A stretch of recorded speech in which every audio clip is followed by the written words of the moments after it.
बड़िम्मा रजिया फसीह अहमद। वो बड़ी अम्मा से कब बड़िम्मा बनी किसी को याद नहीं। उनकी उम्र का भी किसी को अंदाजा नहीं। जब से हमने होश संभाला वो लाठों लाट तो नहीं, मगर हाँ सेहत की अच्छी थी। और फिर बरसों उनमें जरा सी तब्दीली भी ना आई। यूं मालूम होता था कि वो जैसी हैं सदा ऐसी ही रहेंगी। सालहा साल से वो किसी तारीखी इमारत की तरह कायमो दायम थी, जिसके ना होने का कभी कोई तसव्वुर भी नहीं करता। आंखों देखी नहीं कानों सुनी है कि जब औलाद न होने के बहाने मियाँ ने दूसरी शादी की तो ये माथे पर बल न लाई। शौकत की सारी औलाद को ये पैदाइश के बाद यूं समेट लेती जैसे कुदरत ने ये तकसीम कार कर रखी हो कि वो जने और ये पालें। छोटी के सारे बच्चे इन्हें बड़िम्मा कहते और यूं चिमटे रहते जैसे गुड़ पर चूंटियां। रेडियो पर फिल्मी गानों की फरमाइश की तरह उनकी फरमाइशों का कोई इख्तिताम ना होता। हाथों का मैल उतारने के अंदाज में रोटियां मल मल कर बड़िम्मा मलीदा बनाती और खूब शक्कर घी डालकर उनको ठुसाती। मैदा भूनकर उसमें आम और चीनी मिलाकर गुड़म्बा पकता। बच्चे भाग भाग कर काम करते। इस हड़दबड़ में छोटी को खबर हो जाती। वो आन कर बड़बड़ाती, ए बड़ी क्या हो गया है तुम्हें? महीने का घी 2 दिन में लुढ़ा दोगी? अरे वाह, रोज हलवे रोज पराठे। बड़ी जलकर कहती, ए रहने दो, तुम्हें घी बच्चों से प्यारा होगा। कौन से हलवे पके हैं, एक जरा लिपटा बनाकर दे दिया तो कयामत आ गई। जाओ तुम्हारा क्या काम है, अपने मियाँ के कूले से लगकर बैठो। मैं जानू मेरे बच्चे जाने। ये सब यूं होता जैसे दो बहनों में लाग लपट हो रही हो। मियाँ आ जाते तो कहते, हाँ हाँ बच्चे हैं खाने दो। बड़ी हमें भी चखाना। ए खाक, ये मीठा हलवा है, न खुश्क मेवा न क्योड़ा न इलायची। यूं ही बच्चों को बहलाने को बता दिया है, तुम्हारे हलक से कहाँ उतरेगा। मियाँ हंसते। छोटी बड़बड़ाती चली जाती और बड़िम्मा फख्र से बच्चों को बुला बुला कर देती, ले चुन्नू तू और ले ले, ए टपकन तू भी चख। बच्चों के दर्द सर से अलग रहकर छोटी को कितना सुकून था, और छोटी से बच्चों को छीन कर अपना लेने में बड़ी के जज्बे रकाबत को कितनी तस्कीन मिली थी, ये तो वो जाने या उनका खुदा। मगर ये जरूर है कि दोनों अपनी अपनी जगह मुतमईन थी। रात को कभी बड़िम्मा उठती और मियाँ के शबिस्तान का दरवाजा बंद पाती तो दिल पर घूंसा सा पड़ता, मगर जल्द ही वो जी बहलाने को बच्चों में गुम हो जाती। कभी कभी मियाँ जुगनू बने उनकी अंधेरी कोठरी को जगमगाने भी आते, मगर अब उन्हें खुद ही सेजें सजाने का शौक नहीं रहा था। दिल के नाजुक शीशे पर बाल तो पड़ ही चुका था। हटाओ, ये क्या बड़ब्बस है। दाएं बाएं बच्चे सो रहे हैं, वो उज्र पेश करती। खुदा एक दर बंद करता है तो 70 खोल देता है। बड़िम्मा पर मोहब्बत का एक दर बंद हुआ था तो वाकई 70 दर खुल गए थे। जिसको देखो मारे मोहब्बत और मुरब्बत के बिछा जा रहा है। खानदान में कोई शादी बड़िम्मा के इंतजाम के बगैर नहीं होती थी। कितनी शादियां बड़िम्मा की बीमारियों की वजह से टल गई थी। ना भैया, बड़िम्मा हमारे खानदान की बुजुर्ग हैं, उनकी शिरकत के बगैर ये शादी ना होगी। वो चलने फिरने लगे तो तारीख मुकर्रर हो। शादियों में वो कई कई रोल अदा करती, शादी का हिसाब किताब, खाने का इंतजाम और पल पल पर जरूरत पड़ने वाली हर चीज का ख्याल। ए फलाने, बाजार जा रहे हो तो दुल्हन की नथ के लिए 2 मोमी मोती और एक चुन्नी लेते आना। ये चीजें दूल्हा के घर की होवे हैं। मौका पड़ता तो जाकर समधियाने से भी भिड़ा लेती। ए, तुम दिल्ली वालों के यहाँ ये रिवाज होगा, हमारे यहाँ ये दस्तूर नहीं। कर्जे के बड़िम्मा क्या थी, अच्छी खासी इक्सीर थी कि सर में दर्द हो तो माथे पर थोप लो, पेट में दर्द हो तो पानी में डालकर पी लो, उल्टियां हो तो चीनी में 2 कतरे डालकर चटा दो। देवर के यहाँ जापा होने लगता तो वो दहलीज की मिट्टी ले डालते। भाभी के बजाय वो भी बड़िम्मा ही कहते, अरे चलो बड़िम्मा, तुम्हारी दुल्हन तुम्हें बहुत याद कर रही है। कुछ दिन तो वो टालती, फिर आखिर मारे मुरब्बत के अपनी पोटली में अटरम सटरम बांधती। इधर 2-4 छोटी मंडी लौंडियां छोटी की नाना करते उनके साथ हो लेती। ए जाने दो, तुमसे बाकी ही ना समझेंगी। वो छोटी के फुअड़पन का अलल ऐलान तस्करा करती। बात भी ठीक थी। ये तो वहां जाकर नौजायदा के पोतड़े खोलने बांधने और अठवारे सठवारे में लग जाती। यहाँ बाकी बच्चे छोटी अम्मा को नाक चने चबवा देते। बच्चे जन जन कर कुछ ऐसी आदत पड़ गई थी कि ये जानलेवा काम अब उनके बाएं हाथ का खेल हो गया था। मगर बड़ी के जाने के बाद इतनी जानों को समेटना और उनकी हटें पूरी करना उनके बस का नहीं था। उनको गए 2-4 दिन होते कि ये हाथ पैर छोड़ बैठती, मुश्किल से कुछ दिन और सब्र करती, फिर डोली लेकर पहुंच जाती। है तुम तो आकर बैठ रही, कुछ घर की भी खबर है? बच्चों ने मेरा नाक में दम कर दिया है। लो और सुनो, अभी कच्ची को छोड़कर कैसे आ जाऊं? जुम्मा जुम्मा 8 दिन हुए हैं मुझे आए। मैं क्या जानूं, मंजली को काली खांसी हो गई है, खांस खांस कर दम दिए दे रही है। ये क्या हुआ? मैं तो अच्छा भला छोड़ के आई थी। शहतूत के पत्ते और शहद चटाया, सब कुछ कर लिया। छोटी यूं कहती जैसे अब दवाओं से गुजर के दुआ की कसर रह गई हो। लो बुआ, संभालो अपना टिलवा, मैं चली। जाने मेरे बच्चों को क्या कर दिया। अब लाख कोई रोके वो न रुकेंगी। घर आकर दम लेंगी और मंझले की पट्टी से पट्टी लगाकर रात रात भर जागेंगी। भूबल में अला बला भून कर उसे देंगी और छोटी यूं अलग हो जाएंगी जैसे किसी को अमानत लौटाकर निश्चिंत हो गई हो। भाइयों के घर कोई बीमार हो, बच्चा होने वाला हो या किसी बच्चे की रोजा कुशाई हो, कोई ना कोई बड़िम्मा को लेने आ पहुंचता। वो थोड़ा बहुत उज्र करती, फिर इसरार के आगे हथियार डाल देती। भाइयों की जरूरत पर उनका जाना भी जरूर और छोटी का ये कहना भी, अब जाकर बैठ ना रहना, जल्दी आ जाना, तुम्हारे पीछे ये बच्चे मुझे खा जाएंगे। तुम्हारे लाड ने 2 कौड़ी का कर दिया है इन्हें। हाँ हाँ, मैंने तो सबको बिगाड़ा है। चलो तुम अच्छी हो, किसी से सीधे मुंह बात ही नहीं करती। और ये सच था कि कोई बच्चा बीमार हो, चोट लग जाए या जल जाए, रोता झींकता सीधा बड़िम्मा के पास आता। छोटी मारे ममता के दरमियान में कहती रह जाती, अरे क्या हुआ, इधर आ, मैं देखूं। बच्चा पलट के देखे बगैर सीधा उस अंधेरी कोठरी में पहुंचता जो बड़िम्मा का ठिकाना था। गर्मियों की दोपहरों में सारा जमाना सो जाता, न सोती तो बड़िम्मा और उनके चेले चांटे। वो बैठी छोटी छोटी रेशमी कतरनों से बटुए सीती रहती और बच्चे लड़ते रहते, ये मेरा है। वाह, तुम्हारा कहाँ से आ गया? उस दिन भी तुमने ले लिया था, मेरा है ना बड़िम्मा? वो बड़िम्मा को मस्कोट में मिलाता। है, बनने तो दो, पहले ही हाय हाय डाल दी। ले बिट्टू, धागा पकड़। धागे बटते, बटुए और तले दानियां बनती और बटती। कुरान शरीफ के तिकोने गिलाफ गोटे लचके लगकर तैयार होते। इसे दिल उकताता या बच्चे फरमाइश कर बैठते तो जलती दोपहरिया में चूल्हे के पास जा बैठती और हंड कुलियां शुरू हो जाती। एक देवर जाने कहाँ काले कोसों रहते थे, बीवी के बच्चा होने लगा तो उन्होंने बड़िम्मा को बुला भेजा। छोटा सा कस्बा जहाँ कोस भर पर कोई बुढ़ी ठुड्डी दाई रहती थी, उसका सहारा था। होनी शुदनी ऐन वक्त पर बराबर के गांव में मैयत हो गई। वो पुरसे में चली गई। ऐसे वक्त में खुदा ने बड़िम्मा को हिम्मत दी कि उन्होंने बावर्ची खाने की कटहल छुरी से नाल काटा, गर्म पानी करके बच्चे को नहलाया और जैसे तैसे जच्चा को संभाल लिया। दाई अपना हक छीने जाने पर दिल ही दिल में अरसे तक पेचोताप खाती रही। उन्हीं के हाथों एक और बच्ची ने रेलवे ट्रेन में जन्म लिया। ये वो जमाना था जब बच्चे खुदा की देन हुआ करते थे। हर साल नहीं तो दूसरे साल हर घर में एक नई रूह का आना गोया फर्ज था, इसीलिए हर घर में बड़ी का फेरा लगता ही रहता। सैकड़ों बच्चे दाई और नर्स के हाथ से सीधे बड़िम्मा के हाथों में आए थे। उनके हाथ से घुट्टी पीने वाले बच्चों की गिनती ही न थी। और तो और खानदान की 2-1 बूढ़ी औरतों को कब्र में पहुंचाने से पहले गुस्ल देने का काम भी कर चुकी थी। गरज कोई ऐसा काम न था जिसे कोई औरत कर सके और बड़िम्मा न कर सके। एहसान मानने वाले जिस तरह दामे दिरमे बन पड़ता उनका एहसान उतारने की कोशिश भी करते। चलते वक्त किसी ने नया रेशमी जोड़ा बना दिया, किसी ने नई रजाई दे दी। इस तरह उनका पुराना ट्रंक रेशमी कपड़ों से पुर रहता। पहनती तो कम ही थी, मौज में आती तो भांजों भतीजों को बांट देती। ऐसे ही किसी काम से घर से कोसों दूर थी कि मियाँ की बीमारी का तार पहुंचा। हवाई जहाज उन दिनों थे मगर सिर्फ आसमान पर उड़ते नजर आते थे, उनमें सफर करते किसी को न सुना था। ले देकर रेलगाड़ियां थीं जो खटर पटर करती दिन रात चलती, तो 2-3 दिन में लंबे सफर भी तय हो ही जाते। बड़िम्मा घर पहुंची तो मियाँ को जमीन के नीचे सोए भी देर हो चुकी थी।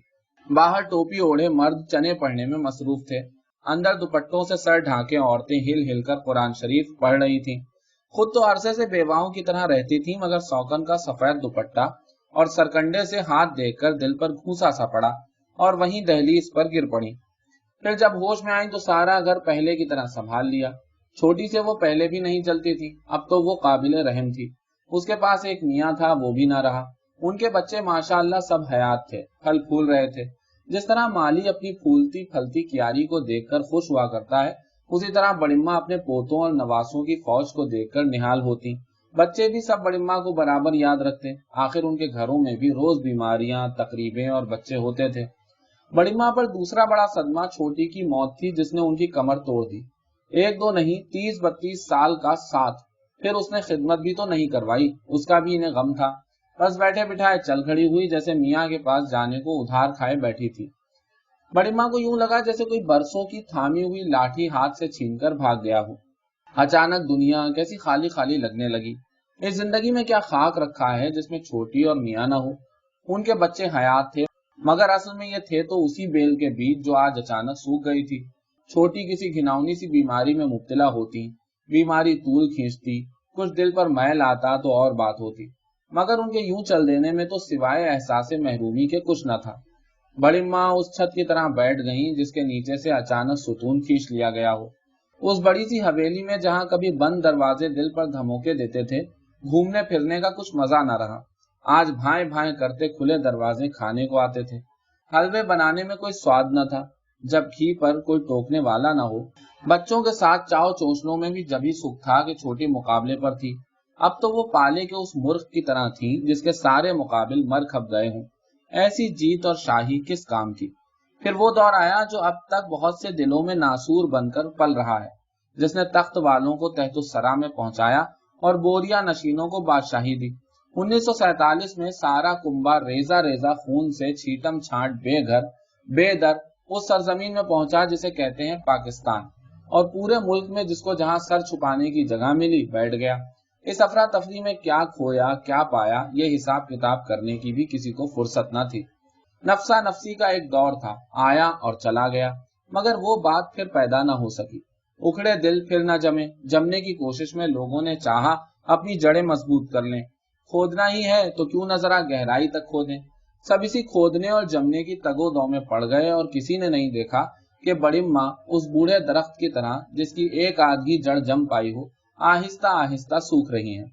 इस हादसे दारोगीर में उनका पुराना बदरंग ट्रंक तो सही सलामत पहुंच गया, मगर वो खुद आधी आ पाई थी। उनके दिमाग पर कुछ ऐसा असर हो गया था जिसका एहसास एकदम नहीं, धीरे धीरे हुआ। काम करने की वो बेपनाह धुन अब नहीं रही थी। किसी ने कह दिया तो कर लिया, वरना बस टहले जाती, जैसे पाँव में पहिए लग गए हों या किसी ने चाबी देकर छोड़ दिया हो। बड़ी माँ बस करो, थक जाओगी, लो बैठ कर ये सब्जी बना दो। वो सब्जी बना देती और फिर टहलना शुरू कर देती। चलते चलते खुद ही बड़बड़ाती रहती। कोई गौर से सुनता तो बड़बड़ाहट का मौजू कोई ऐसी बात होती जो उन्हें बुरी लगी हो, चाहे वो आज हुई हो या महीनों बरसों पहले। बड़ी माँ किससे बातें कर रही हो, कोई पूछता तो वो चिढ़ जाती। ऐ वाह, किससे बातें कर रही हूँ, खामखा मुझे तंग न किया करो। और टहले जाती टहले जाती। इसी वजह से उन्हें भूख ज्यादा लगती। हर वक्त वो बावर्ची खाना टटोलती। अब वो इतना काम भी न करती थी कि घर के बच्चों से बढ़ के उन्हें खिलाया जाए। है बड़ी माँ, तुमने तो बच्चों को मात किया, हमने तो तुमसे भी पहले नाश्ता किया है। भूख लगी है, वो लजाजत से कहती। फिर जो बची कुची रोटी, बासी सालन और पड़ा पड़ाया दूध नजर आता पी डालती। खा पी कर वो फिर टहलना और बड़बड़ाना शुरू कर देती। ये चहलकदमी इतनी बढ़ी कि कमरों और दालान का चक्कर लगा लगा कर उन्होंने घर वालों को घन चक्कर बना दिया। हर वक्त की भूख ने घर वालों को खा लिया और बड़बड़ाहट का यह आलम हुआ कि वो चलती हवा से लड़ने लगी। चिड़िया बोलती तो झुंझला जाती। ऐ वाह, जा अपना काम कर, क्यों दिमाग चाट रही है, मार चू चू चू चू, कोई और काम नहीं है तुझे। मुर्गी कड़कड़ाई तो चिल्लाई। हाँ हाँ बेगम साहिबा, सुन लिया, अंडा दिया है तुमने, बस अब ज्यादा मत इतराओ, सारे जमाने की मुर्गियां अंडे देती हैं, एक तुम ही निराली नहीं हो। बच्चे सुन लेते तो तमाशा बना लेते, वो और झुंझलाती। बच्चों को सुनाती तो वो और छेड़ते। गरज घर में ये हंगामा चिड़चिड़ी औरतों को और बदमजा कर देता। वो बच्चों को मारने की धमकी के साथ बड़िम्मा को भी बातें सुनाती कि ख्वाम ख्वाह बच्चों में बच्ची बन रही हैं। फौरन शरीर बच्चों की तरह उन्हें किसी काम में फंसा दिया जाता, जिसे वो उल्टा सीधा करके फिर महाज पर आ पहुंचती। यूं मालूम होता कि अपनी जिन दिली ख्वाहिशात को एक जमाने में वो काम कर कर के भूली थी, अब उन्होंने दूसरी आसान राहें ढूंढ ली थी।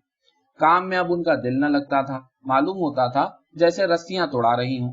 आटा जिसे वो किसी जमाने में बड़े प्यार से सहज सहज घंटों मुक्कियां मार मार कर गूंधा करती थी, अब मिनटों में गजोल कर रखा थी। रोटियां पकाती तो कभी जली कभी कच्ची, हांडी भूनती तो चिरांद रह जाती, बर्तन धोती तो मार चिकने और चिकटे के एक एक बर्तन 2 बार धोना पड़ता। घर की औरतें बोतेरा जता जता और सुना सुना कर कहती, मगर एक कान से सुनकर दूसरे से साफ उड़ा देती। अब लोगों का मेयार जिंदगी भी ऊंचा हो रहा था। छोटे से घर में चाहे घर वालों के बैठने की जगह हो न हो, मगर मेहमानों के लिए सस्ते से सोफे जरूर हों। रात को बच्चे एक पलंग पर चार चार सोएं, मगर नीलाम से खरीदी हुई खाने की मेज और कुर्सियों को जगह जरूर मिले। बच्चे भी अब घरों के बजाय अस्पताल में पैदा होने लगे थे। शादियों में अब ऐसे एट होम होने लगे थे जिनमें बड़ी अम्माओं की जरूरत जरा कम ही पड़ती है। एक तो चीज की मांग पहले ही कम हो और फिर उसकी क्वालिटी खराब हो जाए तो उसको कौन धारेगा। बड़िम्मा भी बकौल एक अंग्रेज दां पोते के न्यूसेंस हो गई थी। अच्छे खाते पीते घरानों में तो उनका कतई ठिकाना ना था। हाँ, पुराने दुराने घरों में टूटी चारपाई की तरह कोने में पड़ी रहती, मगर चंद दिन गुजरते तो किसी न किसी बहाने से उनकी बल्टी किसी दूसरे घर रवाना कर दी जाती। जहां घर में कोई बीमार हुआ या मेहमान आए तो सबसे पहला काम ये किया जाता कि बड़िम्मा को रिक्शा में बिठाकर किसी दूसरे नवासे या पोते के यहाँ चलता किया जाता। वहां दो एक दिन उनकी कुछ आवभगत होती, फिर रद्दी अखबार की तरह इधर उधर रोलती फिरती। उनकी भूख और बड़बड़ाहटें जब ज्यादा परेशान करती तो कोई बहाना ढूंढकर उन्हें तीसरे घर भेज दिया जाता। घर की लड़कियां किसी न किसी तरह उनके ट्रंक के कपड़े उड़ाने की फिक्र में रहती। उनकी बदकिस्मती से तंग पाजामे का फैशन लौट रहा था और पुराने जमाने की सी साटन और मुट्ठी में बंद हो जाने वाले दुपट्टे अब कहाँ मिलते थे। मोहब्बत की भूखी बड़िम्मा के जब लड़कियां मक्खन लगाती तो वो खुश होकर फौरन जोड़े के जोड़े उनकी नजर कर देती। अब बड़िम्मा पर जो कुछ खर्च होता उसका हिसाब जहनों में महफूज रखा जाता ताकि मौके मौके पर दूसरे रिश्तेदारों को सुनाया जा सके। एक वो बड़िम्मा थी जिनको हर घर में हाथों हाथ लिया जाता था। अब टांग बराबर की छोकरियां कहती थीं, काम की न काज की, शेर भर अनाज की। जब देखो बावर्ची खाने में कुछ न कुछ टटोल रही हैं। बच्चे बच्चे को पता था कि ये हमारी सगी नानी दादी नहीं है, बे औलाद हैं बेचारी, हम न रखेंगे तो और कौन रखेगा। है ये रात का कीमा है, छुपा दे नहीं तो वो निगल लेंगी। उनके बारे में ऐसी बातें अब आम हो गई थी। भूख की शिद्दत और तस्कीन की कमी ने जुनून को एक और राह सुझाई। टहलती टहलती आती और नाक हवा में देकर कहती, है सेब की खुशबू आ रही है ना, कहाँ है मुन्नी, अरे एक टुकड़ा हमें भी देना। मुन्नी जिसे खुद सेब सूंघे हुए बरसों हो गए होते जल कर कहती, सेब न कुछ और, पागल हो गई हो बड़िम्मा तुम तो। मगर वो उस वक्त तक सेब सेब की रट लगाए रखती जब तक उन्हें किसी दूसरे कमरे में अमरूद या केले की खुशबू ना आ जाती। किसी नए घर में जाकर उन्हें ये खुशबू आती। घर का कोई शरीफ बच्चा या नफ्सियात का अध कचरा तालिब इल्म उन्हें ये चीजें ला देता कि शायद इसी तरह उनका दिल भर जाए, मगर इन बातों का उल्टा असर होता। फिर तो उनकी नाक राह ही देख लेती। कभी कौरमे की खुशबू चली आ रही है, कभी मुतंजन, कभी बिरयानी। इतना हौसला कोई कहाँ से लाता। दूसरे ही दिन से तू तू मैं शुरू हो जाती। खाली पेट कब तक इन मुर्गन खानों का जिक्र और खुशबू बर्दाश्त करते। काम धाम अब वो नहीं करती थी। अव्वल इसलिए कि उनको सुझाई कम देता था, दूसरे लोगों के कहने के मुताबिक बाउलों में जान डाल दी थी। जरा सी देर में दाल का दलिया कर देती। कुछ दिन बाद उनके जुनून ने एक और रंग पकड़ा। उन्हें यह ख्याल हो गया कि लोग उन्हें छोड़कर भाग जाएंगे। सारा दिन घबरा घबरा कर कहती, अरे कहाँ जा रहे हो, मुझे भी साथ ले चलो। हर नई बात कुछ दिन तो मजाक रहती, फिर जी का जलापा बन जाती। अच्छा भला आदमी घर में बैठा है, दूसरा उसके सिर हो रहा है कि बोल तू कहाँ जा रहा है, तो वो आप ही मरखन्ना बैल बन जाएगा। जूं जूं उनकी आंखें कमजोर हो रही थी, तू ये वहम बढ़ता ही जा रहा था। जरा घर में खामोशी हुई और वो बौराई, अरे कहाँ चले गए सब, मुझे छोड़कर कहाँ चले गए, हाय मैं अकेली रह गई, कहाँ चले गए सब, मर गए। जल कर कोई कहता तो वो खिल उठती, बहू अरे मैं समझी सब चले गए। ये मरज बढ़ा तो वो रातों को उठ उठकर मियाँ बीवियों के पलंग टटोलने लगी। सोते से चौंक कर कोई चिल्ला उठता, कौन, तो वो बड़ी मासूमियत से कहती, सो रहे हो, मैं समझी चले गए। एक दफा किसी शख्स को झुक झुक कर चलते देख कर कोई बच्चा डर कर चीख उठा। सारे घर में चोर चोर का शोर मच गया। मोहल्ले वाले जाग उठे और आखिर में निकला कौन, बड़िम्मा। ये बातें बर्दाश्त से बाहर हुई जा रही थी, हर आए गए को सुनाई जाती ताकि इनके सहारे मौका पाते ही उन्हें किसी और घर रवाना किया जाए। कहाँ तो वो सालों रहती थी तो लोग और रहने का मुतालबा करते थे, और अब महीने में 4 घर घूम लेती। रेशमी कपड़े बटबटा गए थे और उनकी जगह मिले हुए सूती कपड़े फट फटाकर खत्म हो चुके थे। बिस्तर भी बोसीदा और खराब था, मगर अब उनको खिलाना ही दूभर था कि इस महंगाई के जमाने में उनके लिए जोड़े और घोड़े भी होते। घर में तकरीब होती तो बड़िम्मा को छुपा दिया जाता या दूसरे घर भेज दिया जाता। हाँ, नहीं तो बड़बड़ाती फिरेंगी सारे में। असल डर इस बात का था कि किसी ने पूछ लिया कौन है तो कुछ कहते न बन पड़ेगी। अपना घुटना खोलो, आप ही लाजो मरो। अब उनकी हालत इस काबिल न रही थी कि उन्हें किसी के सामने फखरिया पेश किया जा सके, और जानबूझकर सुबकी कराने का फायदा। फैशनेबल घराने हाथ जोड़ते कि हमारे यहाँ बाहर के लोगों का खुला आना जाना है, हमारे यहाँ इन्हें ना भेजो, अलबत्ता खाने पीने का खर्च ले लो। मगर खर्च लेने की बदनामी कौन सहता। दिन गुजरते रहे, घर वालों को पता भी न चलता। बाहर वाला कोई बहुत दिन बाद देखता तो कहता कि बड़ी माँ बहुत कमजोर हो गई हैं, हड्डी से चमड़ा लग गया है। घर वाले बताते कि कोई खास बीमारी नहीं है, बस हौका हो गया है, इसलिए पेट सदा खराब रहता है, या पेट में कीड़ों का बसेरा है कि हर वक्त खाने को मांगते हैं। आंखें भी इस रफ्तार से रोशनी खो रही थी कि पास रहने वालों को अंदाजा नहीं था, या फिर उनकी हरकतों ने इस काबिल ही न रखा था कि कोई उनके बारे में संजीदगी से सोचता। और घर के हजार रगड़े झगड़े थे कि घर में पड़ी हुई बड़ी बी के पीछे लोग ख्वार होते फिरते। अच्छे भले आदमी काम करते करते थके जा रहे थे। एक सुबह के घर से निकले हुए कहीं अंधेरे में घर लौटना नसीब होता। कराची की जिंदगी थी कि सांस लेने का मौका ही न देती थी। मकान, दुकान, सड़कें, हर चीज ठसाठस थी। जगह और वक्त की कमी की बात कोई कराची वालों से पूछे, घर के सैकड़ों जरूरी काम बरसों टलते रहते। कोई बीमार होता तो ये सोचकर जान निकलती कि कौन घंटों जाकर दवा के लिए कतार में खड़ा हो। हत्तारों और नीम हकीमों की चांदनी हो रही थी। बीमारी के स्पेशलिस्टों तक रसाई बादशाहों के दरबारों की रसाई हो गई थी। ऐसे में कौन उन्हें अस्पताल ले जाने की मुहिम का जिम्मा लेता, और लेता भी तो किससे ये हफ्तख्वां सर होता। दिन यूं ही गुजर जाते अगर बात और न बढ़ती। मगर कौन चीज इस दुनिया में है जो एक हालत में है, जिसे तगय्युर नहीं। हर आदमी, हर शय बेहतर या बदतर सूरत में बदलती रहती है।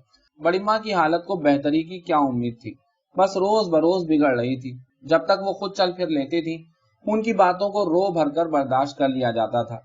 मगर जब नौबत यहाँ तक पहुंची कि गुस्ल खाने ले जाना हो तो हाथ पकड़कर ले जाओ, तो बड़ी मुश्किल पेश आई।